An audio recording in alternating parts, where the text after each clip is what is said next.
Hello and welcome to the Daily Millwall for Friday the 28th of October 2022. Today's Millwall news. This from londonnewsonline.co.uk. Millwall boss expects loan exit for forward in the January window. There, Isaac Olaofe there. Gary Rowett expects Isaac Olaofe to leave Millwall on loan in this upcoming January transfer window. The forward has been absent from the Millwall squad since the 3-2 win at Coventry City on August 13th.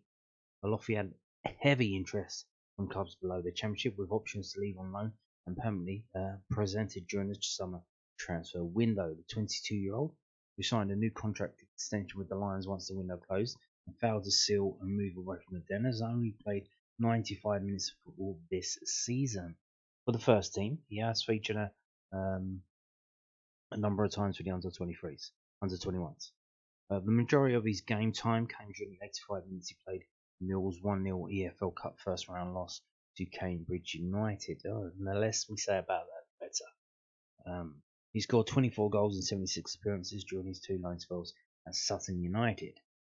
It's been a difficult one, explained Rowett to the South London press of Olaofe's current situation.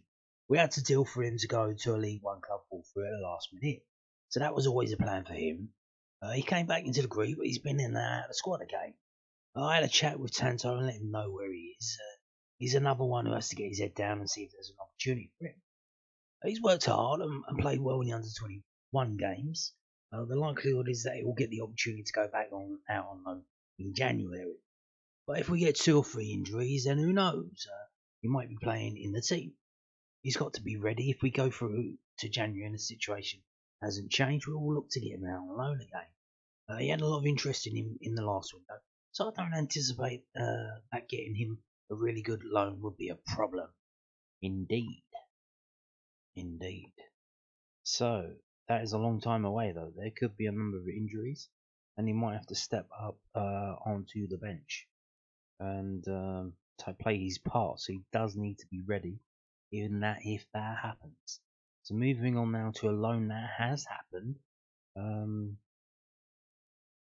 Ryan Sandford has returned to the Maidstones, on loan from Millwall.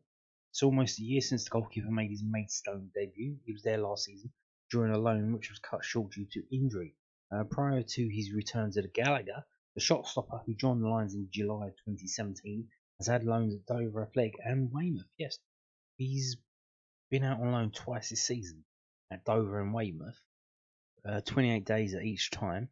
He made the headlines at the latter after quadruple save in a match against Bath City went viral, earning praise from the likes of Gary Lineker and Nick Pope.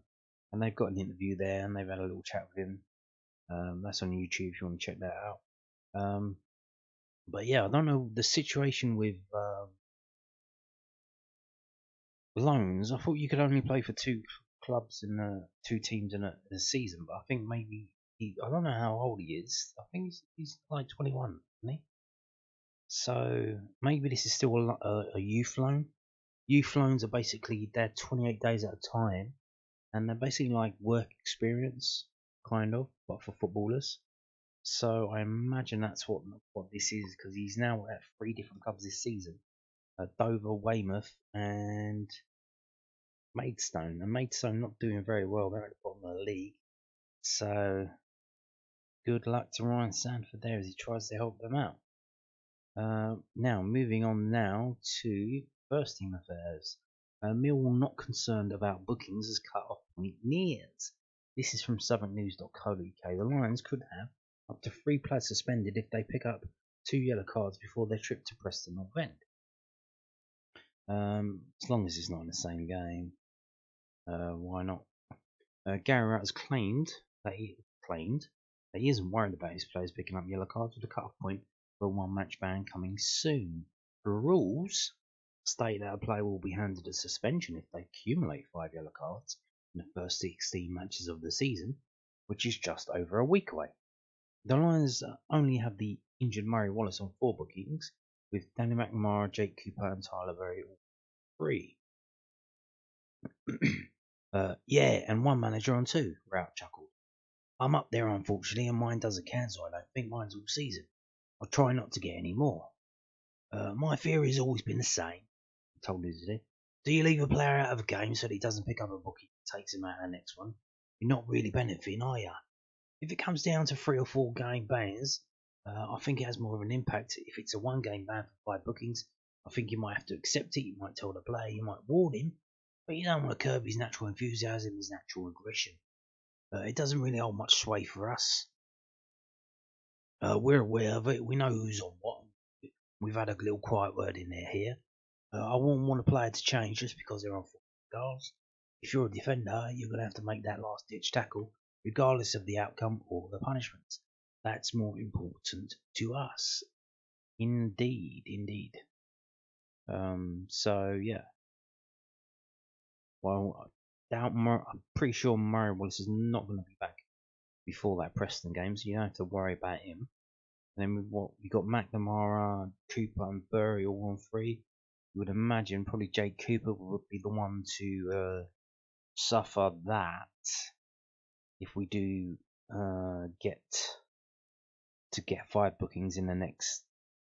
He's on 3, so he needs to get 2 in the next 3 or 4 games. Yeah, probably Jake Cooper could do that. It is what it is, isn't it? And probably that's probably the worst situation to do that. Jake Cooper as well, that would mess us up, because then who'd you play in the middle? Well, looks like Cresswell's going to have to start anyway, because Hutch is injured, Murray Wallace is injured. So if Jake Cooper gets a suspension, who's playing in centre back? Are we going to have Muller and Cresswell? Are we going to have George Evans and Cresswell? Are we going to have? Will Ryan Leonard be back by then with Ryan Leonard and Cresswell? So yeah, that would probably be the worst one as well. Cooper getting a one game suspension for 5 yellow cards. So we will hope that does not happen. So, also from southwarknews.co.uk, no change in approach as Millwall hunt second away win. The Lions could move into the top 4 if they beat Huddersfield Town and other results go their way. Well, one result did go our way tonight, Friday night. Birmingham City beat QPR 2-0 at home, so that went our way. And just goes to show, as if you didn't already know, the Championship, anyone can beat anyone in this league. It's not, you don't have a divine right to win, even if you're playing very well. Gary Rowett has said that his Millwall side don't prepare for away games any different compared to home matches. The Lions boast an incredibly strong record at them, but have won just once on the road so far this season. However, they are the informed team in the Championship heading into Saturday's match against Huddersfield Town, who sit at the very bottom of the division. While some managers do adopt different tactical and psychological approaches before away matches, Rowett believes that sticking to the same formula is the best way of maintaining this consistency. I think the consideration and the work that we've done over the last period has been not to change, focus on what we need to do in every game, told the News Today. I think every manager will say the same. The players need to have that appetite to run and work and stay compact together, which takes a lot of hard yards, a lot of energy and a lot of determination. Most away games bring the same sort of challenges. You have to defend well and not allow the opposition to build that momentum that we can get so often at the den and build that pressure. And that includes keeping possession of the ball. You get the opportunity to take this thing out of the game. It doesn't really change anything. It's not arrogant at all. But we believe that if we do what we do well, then we'll give any team a problem, home or away. But we're also mindful that we won one away game all season. Since March, we only won one away game. So we've got to continue to improve that. We've got to keep working hard to improve that. One result doesn't give you the right to then go and continue to win games. It gives you the benchmark of what you need to do to win the games. What you then need to do is go and do it. I was at a club once where they only wanted us to wear headphones with crowd noise while we were training. I'm not sure that was ever going to work. Everyone has different ideas on how to prepare. We spent a lot of time in COVID working out what we need to do in no crowd noise. It worked out that everyone gave a tiny percentage, but none of it was the same. You can't beat work rate, you can't beat togetherness, you can't beat all those things. If you can get that, it gives you a chance of winning. It's down to your quality on the day and how you deal with certain moments in the game. It doesn't really change if you're away from home or at home. All that changes is that it's not your fans there, it's the opposition fans there. And that gives them slight advantages. Yes, in more ways than one, because their fans are being cheered and you're being mocked and derided, the players. And the noise of the fans does influence referees. We've seen it time and time again where the referee doesn't look like he's going to give something, then the crowd make the noise and he thinks, oh, hang on, okay. And it's a split second decision, but it still happens. And we know that happens because it happens at the 10. Mill fans are a team. Fans do that as well to the referee. That we influence the referee. We're very, very loud, very, very loud, which is a good thing. But it is what it is. So here we go. Also from this Southern News, Millwall boss wary of Huddersfield's set-piece threat. The Lions have been far from perfect when it comes to defending aerial situations in their own box.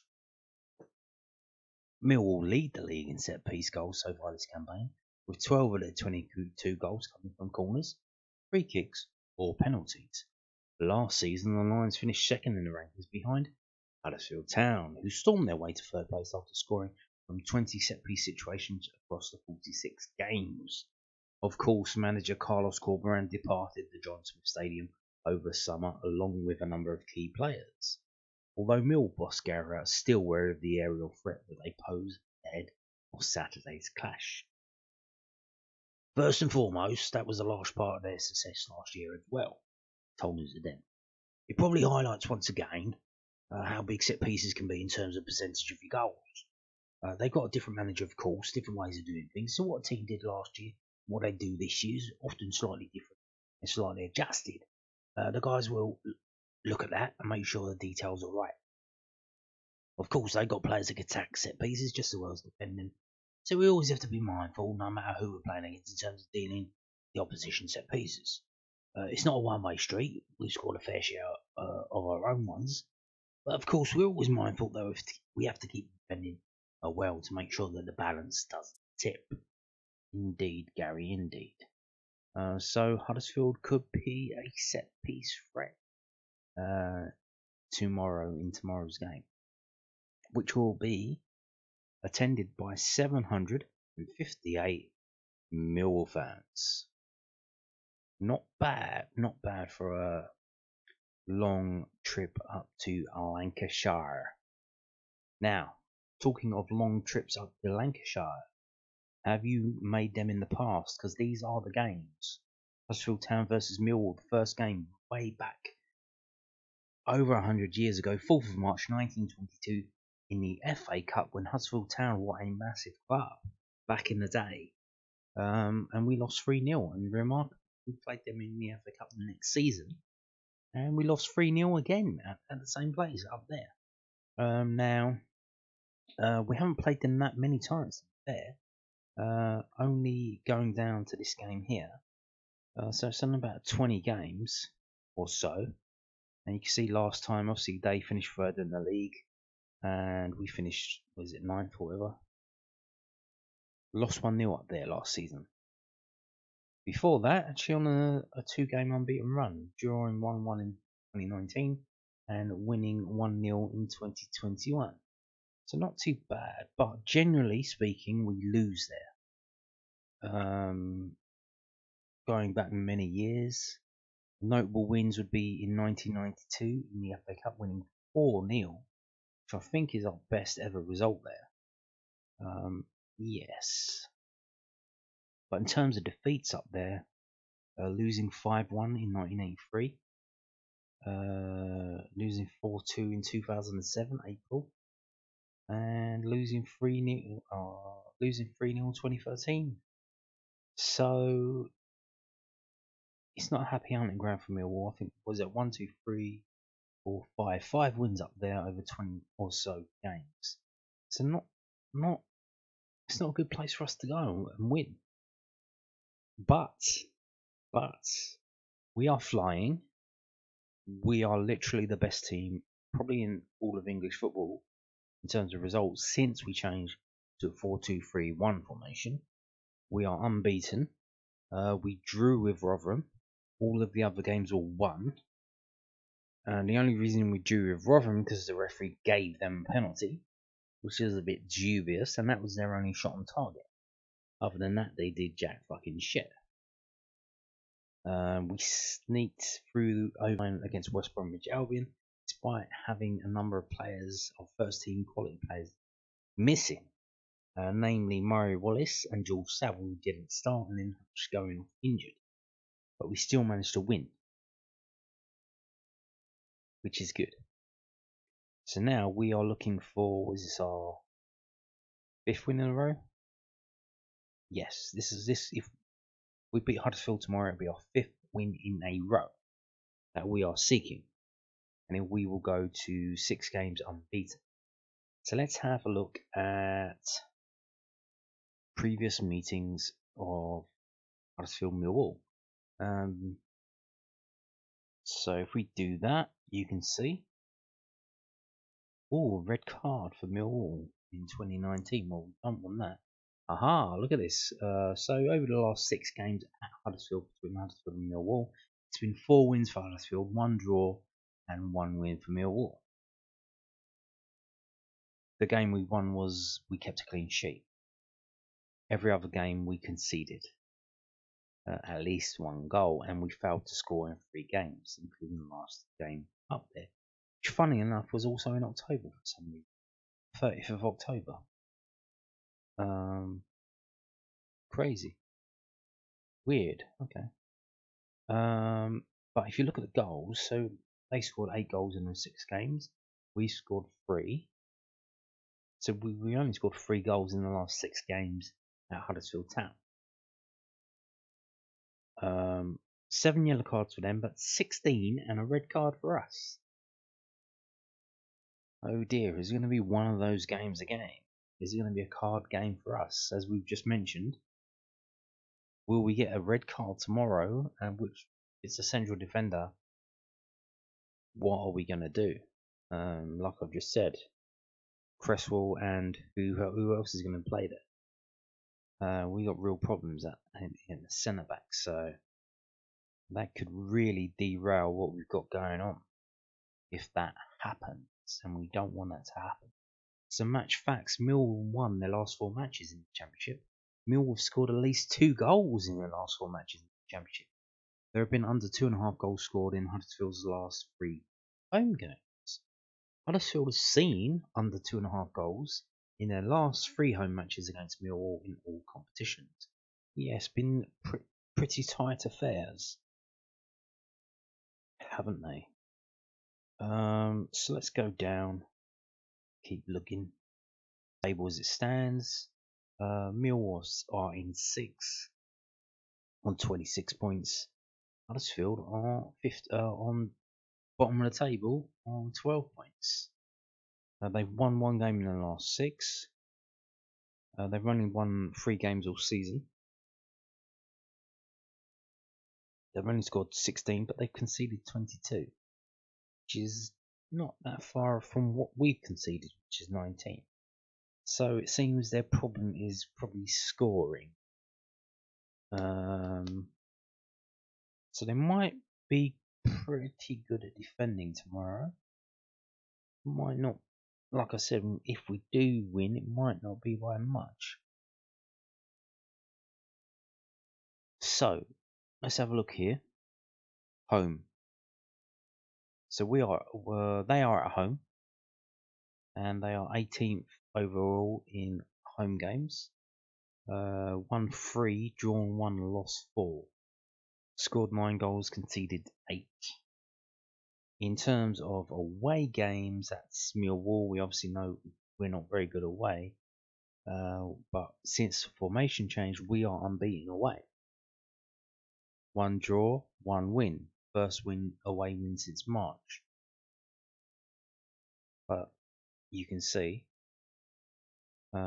pretty much the same away form as them. So you can see that if we didn't have our glorious home form, we would probably be in a similar situation to Huddersfield. Thank God we're not. But away we've won 1, drawn 2, lost 4, but only scored 6 goals. You'd think. Well, we scored 2 at Bristol City and 1 against Rotherham. So that's 3 right there. So in the other 5 away games, we scored 3 goals. But that was under the old formation, and we have changed now. We've improved. We've grown. Let's do that, and let's do that. Here's the last 6 home games for Huddersfield and the last 6 away games for Millwall. Right. Okay.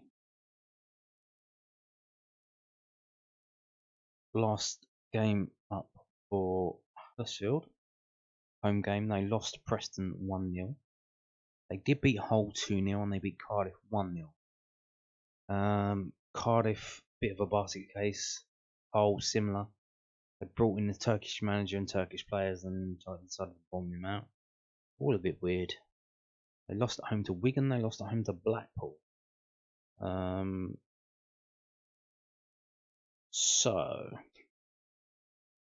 Okay. They failed to score in 2 games and they've only kept 2 clean sheets. So when they win, they keep a clean sheet. So we need to score tomorrow just to make sure we don't lose. So it looks like if we score 1, we're not going to lose. Just by looking at this, it might be a specious correlation, but maybe it is something that you could look at. In order to win, they need to keep a clean sheet. So they failed to score against Blackpool and Preston.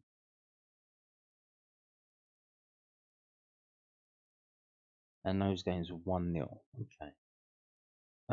So you can see they drew 2-2 with West Brom, team that we just beat 2-1 at home.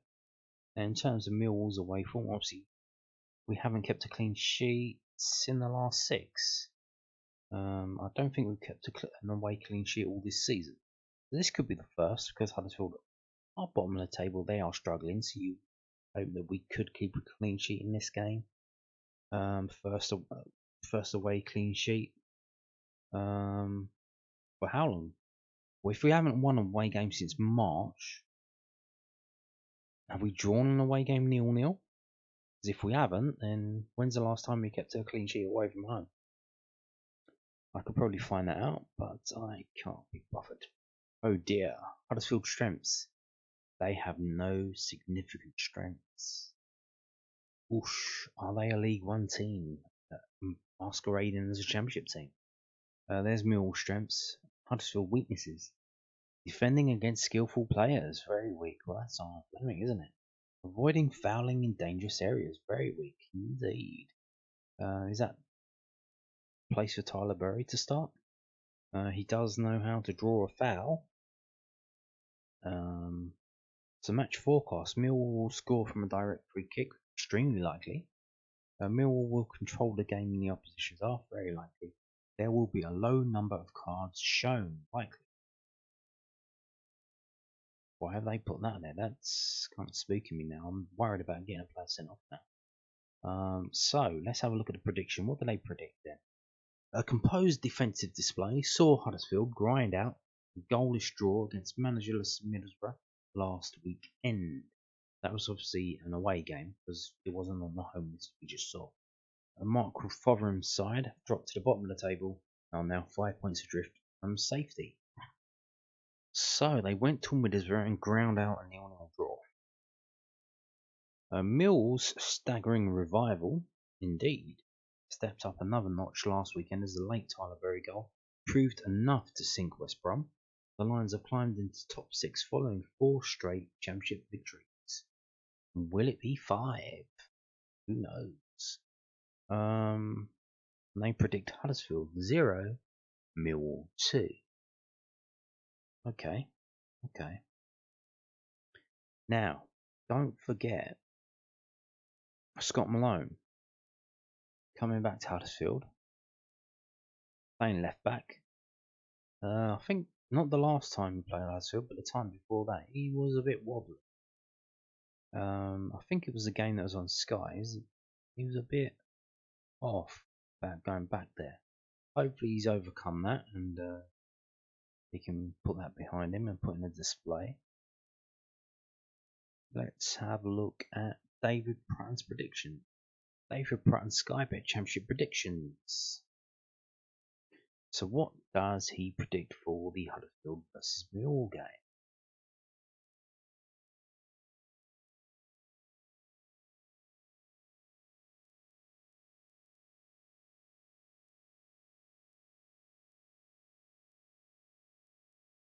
So he predicts Huddersfield nil, Millwall 2. So they've gone for the same result. They're 2-0 to win.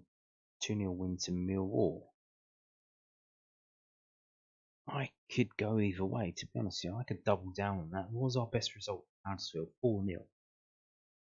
Was it 4-0? We won there in the FA Cup in 1992 January. 31st of October 1981, we won there 2-1. 31st of October 1987, we lost 2-1. Weirdly, that's a large number of games that we played in at the end of October, including last season where we lost 1-0. So our best ever result there was 4-0. Cool. Here's the thing. I could see us probably repeating that, or I could see us probably struggling. Not in terms of losing the game, but maybe another draw. But you know what? I think we're going to win quite heavily. I think we probably can we keep a clean sheet though? I don't know. Probably not. So I think we're going to win. I think it's going to be really decisive. But I think they're going to score. So I'm going to go for Huddersfield 1, Millwall 3. I'm going to go 3-1. And let's have a look at when the last time, if that's ever happened, we've ever won there 3-1. No, we haven't. We've never won up there 3-1. Okay, there's always a first time for everything. Yeah, I'm going to go Huddersfield 1, Millwall 3. And on that note, thank you for watching and goodbye.